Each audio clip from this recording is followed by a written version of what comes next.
Praise lord. ప్రియులారా, ఒక వచనాన్ని మనం చదువుకుందాము. ఇర్మియా గ్రంథము 18వ అధ్యాయము 6వ వచనంలో దేవుడు ఇలా ఒక మాట అంటున్నాడు.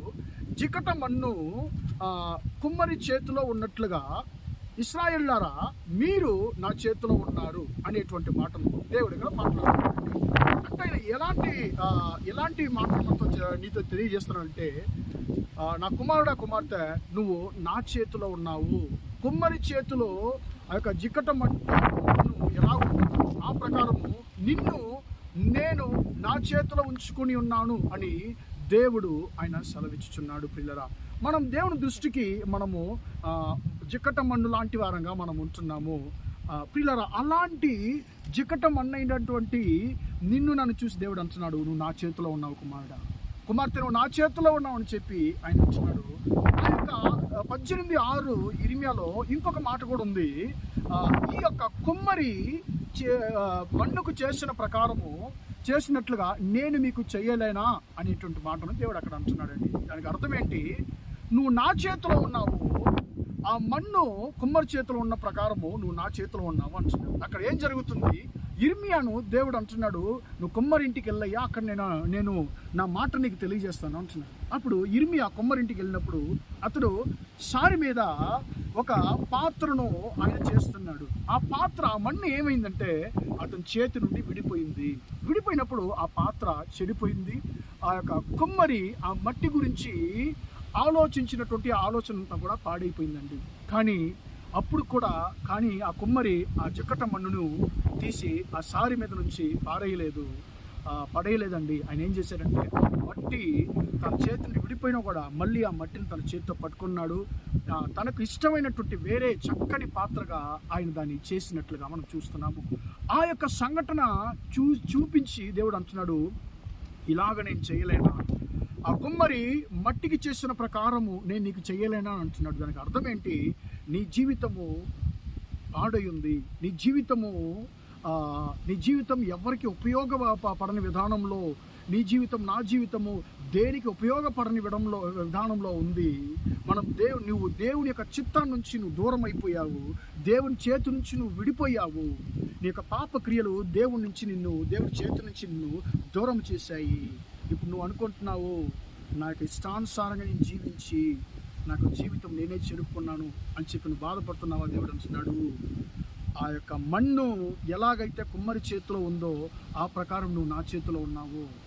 నువ్వు ఆ యొక్క మన్ను కుమ్మరి చేతి నుంచి విడిపోయినా కూడా మళ్ళీ ఆ కుమ్మరి ఆ యొక్క మన్నును తన చేతితో పట్టుకున్నాడు. తనకి ఇష్టమైనటువంటి పాత్రగా చేసిన ప్రకారము నేను కూడా నీ యొక్క విలువలేని జీవితాన్ని విలువగల జీవితంగా నేను మారుస్తానని చెప్పి దేవుడు నీకు సెలవిస్తున్నాడు.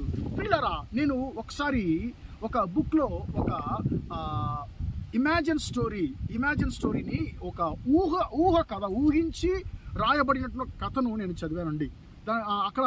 అందులో ఏం రాయబడి ఉందంటే, ఒక కుమ్మరి ఒక ప్రాంతానికి వెళుతున్నాడు. అక్కడ ఉండేటువంటి ఆ యొక్క నేల మీద గొయ్య తవ్వి అందులో ఉండేటువంటి జికట మన్ను చేతికి తీసుకున్నప్పుడు ఆ మన్ను అంటుంది, నన్ను ఎక్కడికైనా తీసుకెళ్తున్నావు, నన్ను వదిలిపెట్టు అని చెప్పి అది మాట్లాడుతుంది. పిల్లరా, ఇప్పుడు ఏం చేశాడంటే ఆ మన్నుని తీసుకెళ్ళి సారి మీద ఆయన వేసి ఆ యొక్క మన్నుని బాగా దాన్ని ఏం చేస్తుంది, దానికి ముందుగా కాళ్ళలో వేసి బాగా తుక్కుతున్నాడండి. ఆ సారి మీదకి తీసుకెళ్ళడానికి ముందుగా ఆ మన్నును తన ఇంటికి తీసుకెళ్ళి తన పాదాల కింద వేసి దాన్ని బాగా తొక్కుతున్నాడు. ఆ యొక్క మన్ను అనింది, అయ్యా నన్ను వదిలిపెట్టయ్యా బాబు, నాకు చాలా ఇబ్బందిగా ఉంది, నన్ను ఎందుకు తొక్కుతున్నావు, నన్ను ఎందుకు బాధ పెడుతున్నావు అని చెప్పనింది. కానీ ఆ కుమ్మరి దానికి సమాధానం చెప్పలేదు. మళ్ళీ కూడా ఆ కుమ్మరి తొక్కిన తర్వాత దాన్ని మంచి సన్నటి ఒక మన్నుగా చేసిన తర్వాత దాన్ని మళ్ళీ సారి మీద ఉంచి దాన్ని తిప్పడం మొదలుపెట్టాడు. అప్పుడు ఆ జిక్కట మన్ను అనింది, అయ్యా నీకు కొంచెం కూడా కనికరం లేదా, అసలు మనిషివేనా అని చెప్పి ఆయనతో మాట్లాడుతుంది. కానీ అప్పుడు కూడా ఆ యొక్క కుమ్మరి ఆ జిక్కట మన్నుకు సమాధానం చెప్పలేదు. ఒక పాత్రగా చేసిన తర్వాత మళ్ళీ ఏం చేసిందంటే ఆ యొక్క కుమ్మరి తీసుకెళ్ళి ఆ యొక్క పాత్రను నిప్పులో కాల్చినప్పుడు దేవుడా నువ్వు అసలు ఉన్నావా భగవంతుడా అని చెప్పి అది కేకలు పెడుతుంది. ఈయన నన్ను హింస పెడుతున్నాడని చెప్పి ఆయన శపిస్తుంది. అప్పుడు కూడా కుమ్మరి చాలా నిశ్శబ్దంగానే ఉన్నాడు. ప్రియులారా, తర్వాత ఆ యొక్క కుమ్మరి ఏం చేశారంటే దానికి మంచి రకరకాల రంగులు కొట్టాడు. రంగులు కొట్టినప్పుడు కూడా, అయ్యో బాబు నన్ను వదిలేసేయ్యా, నాకు చర్మంలో నాకు మంట పడుతుందని చెప్పి ఆ యొక్క మన్ను కేకలు పెడుతుంది. అప్పుడు కూడా ఆ కుమ్మరి ఆ యొక్క మన్నుకి సమాధానం ఏం చెప్పలేదు.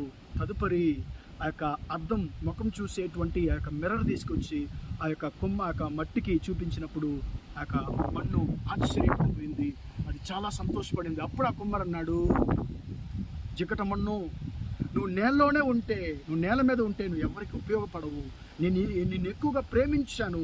ఉపయోగం లేని నిన్ను ఉపయోగమైనటువంటి ఒక పాత్రగా, విలువలేని నిన్ను ఒక విలువగల పాత్రగా నిన్ను నేను చెయ్యాలని అనుకున్నాను. కాబట్టి నేను ఇన్ని ఉపద్రవాలు, శ్రమలు నీకు అనుమతించాను. ఎందుకంటే నిన్ను విలువగల పాత్రగా చేయడానికి, నిన్ను హెచ్చించడానికి, ఇతరులు నిన్ను ప్రేమించడానికి, నిన్ను విలువగల పాత్రగా చేయడానికే ఇన్ని శ్రమలు నీకు అనుమతించాను. నువ్వు ఖచ్చితంగా నేను విలువగల పాత్రగా మారుస్తానని చెప్పి ఆ కుమ్మరి ఆ మన్నుతో మాట్లాడినట్లుగా మనం చూస్తున్నాం. ప్రియులారా, మన జీవితంలో కూడా మనం విలువలేని వారంగా, ఉపయోగం లేని వారంగా ఉన్నామా? ఆయన అంటున్నాడు, జికట మన్ను కుమ్మరి చేతిలో ఉన్నట్లుగా నువ్వు నా చేతిలో ఉన్నావు. నీ జీవితాన్ని నేను సరిచేస్తాను. నీ జీవితంలో నేను నిన్ను పారవేయను. నిన్ను విలువగల పాత్రగా మారుస్తాను. మనుషుల ద్వారా త్రోసివేయబడిన నేను విలువగల పాత్రగా నేను వాడుకుంటాను. నేను ఎక్కువగా ప్రేమిస్తున్నాను కాబట్టి నేను నిన్ను చేయి విడిచిపెట్టే దేవుడిని కాదు. నువ్వు నా చేతిలో ఉన్నావు కుమారుడా, కుమార్తె, నువ్వు నా చేతిలో ఉన్నావు కాబట్టి నీ జీవితాన్ని గురించి నువ్వేం బాధపడనక్కర్లేదు. నేను నిన్ను దీవిస్తాను, విలువగల పాత్రగా నేను మారుస్తానని చెప్పి దేవుడు నీతో నాతో మాట్లాడుతున్నాడు. కాబట్టి ప్రియులారా, మనం దేవుని యొక్క చేతికి మనం అప్పగిద్దాము. దేవుని యొక్క చేతిలో మనం ఉందాము. ఖచ్చితంగా దేవుడు మనను విలువగల పాత్రగా మారుస్తాడు. మన జీవితాన్ని, నీ జీవితాన్ని ఆయన